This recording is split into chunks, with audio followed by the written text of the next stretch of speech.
If you've ever played with one of those toy hovercrafts that skims across the surface of your bathwater, you may have dreamed of something bigger, a real hovercraft that could cut through traffic, traverse tricky terrain, or even fly over your average car crash.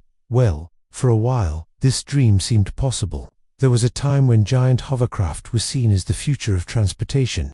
In Britain during the late 1950s and early 1960s, they were not just machines, they were symbols of progress, speed and innovation. Just imagine a vehicle that could glide seamlessly across land, water, mud and sand, all at remarkable speeds. It wasn't a ship, it wasn't a plane, it was something in between, and people believed it would change travel forever.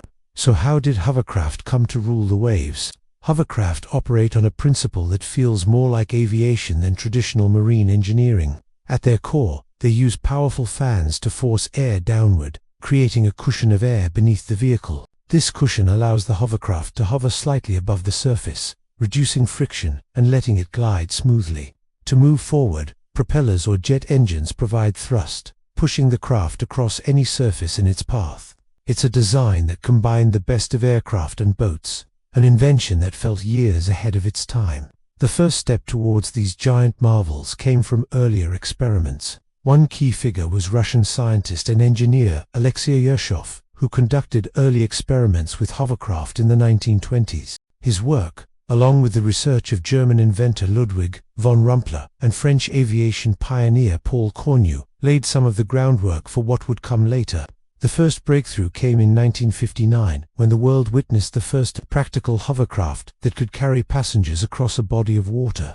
This groundbreaking feat was accomplished by a British hovercraft called the Senior N4. Not only did it successfully cross the English Channel, but it did so at an average speed of 72 miles per hour, a testament to the incredible potential of this new mode of transportation. It wasn't just a test of technology, it was a demonstration that this strange new vehicle could do what no other machine could, traversing land and sea with ease. It marked a milestone, sparking excitement across Britain and beyond. Could this be the dawn of a new transport era? In the years that followed, hovercraft enthusiasts dreamt up numerous designs. Some were massive, others highly specialized. The hovertrain, for instance, was designed as a train that could float. Picture sleek, low-slung vehicles gliding silently above the tracks. But perhaps the most iconic and widely recognized were the giant passenger hovercraft that dominated the headlines in the 1960s. Among them, the Ceratops Senior N6 was a giant, capable of carrying over 300 passengers and 60 vehicles. The idea was to create a seamless travel experience, eliminating the need for passengers to disembark when changing from a train to a boat. With these hovercrafts, the journey would continue without interruption, offering a unique blend of speed, comfort, and convenience. However, there was still room for improvement. While early hovercraft designs were impressive, they struggled with a major issue, losing much of their efficiency when faced with uneven terrain or choppy waters. The solution came in 1961 with a key innovation, the flexible skirt, essentially a flexible barrier surrounding the craft. The skirt trapped air more effectively, allowing hovercraft to hover higher off the ground and navigate rougher surfaces. Suddenly, they could travel over rocks, waves, and rough surfaces that earlier designs had struggled with, opening up new possibilities for their application. This breakthrough led to a surge in new designs and experimentation.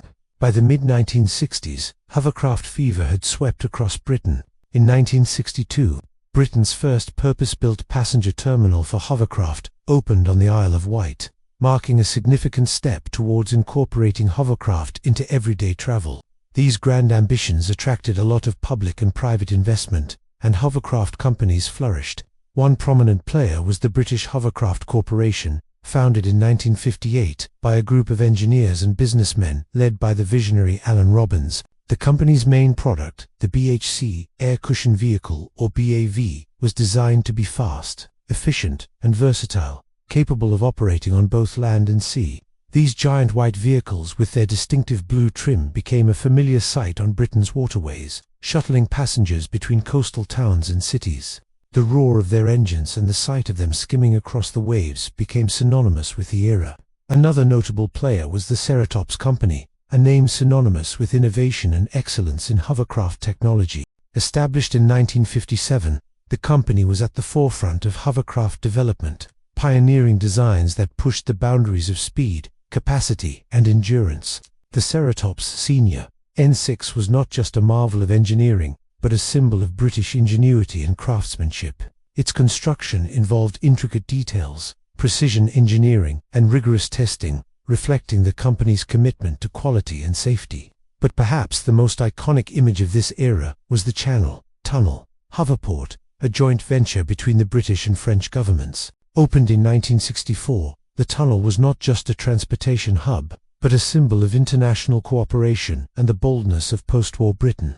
The idea was to connect England and France via a series of tunnels and hovercraft terminals, allowing for rapid and efficient travel between the two countries. Passengers could board a hovercraft in London and be in Paris within hours, a journey that would take significantly longer by traditional means. However, despite all the excitement and investment, cracks were beginning to show. By the end of the 1960s, several hovercraft companies, including the British Hovercraft Corporation and Ceratops, faced financial difficulties. A combination of factors contributed to their decline. Firstly, hovercraft were expensive to run. Their large engines consumed vast amounts of fuel, and maintenance costs were enormous. Secondly, they were noisy, and their operation disrupted coastal communities. Thirdly, in rougher seas, passengers often experienced discomfort due to the movement of the hovercraft. Lastly, competitors like high-speed ferries offered similar speeds at a fraction of the cost, and without the drawbacks. These economic and operational challenges forced the closure of many hovercraft services, including the passenger routes across the Channel. Furthermore, the advent of commercial jet aircraft in the 1960s provided an alternative mode of transportation that was faster and more convenient for long-distance travel. The introduction of cheap flights in the 1970s dealt a severe blow to hovercraft services, making air travel more accessible to the general public. As a result, many people opted for air travel over hovercraft for their speed and convenience, leading to a further decline in hovercraft usage.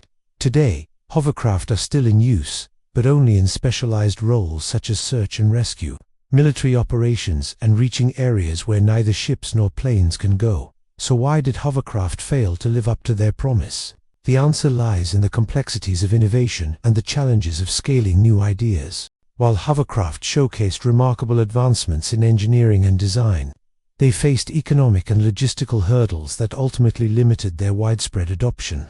The dream of a world dominated by giant white skimming vehicles may have faded, but the lessons from this era continue to shape our approach to innovation and transportation. The rise and fall of giant hovercraft serve as a reminder of the balance between audacious innovation and practical application.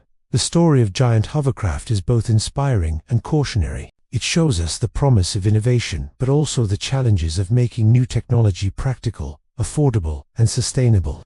The dream of a world where giant hovercraft ruled the skies and seas may have been short-lived, but the legacy of these magnificent machines continues to fascinate us. They remain a symbol of human ingenuity, a testament to the relentless pursuit of progress, and a reminder of the importance of balancing innovation with practicality.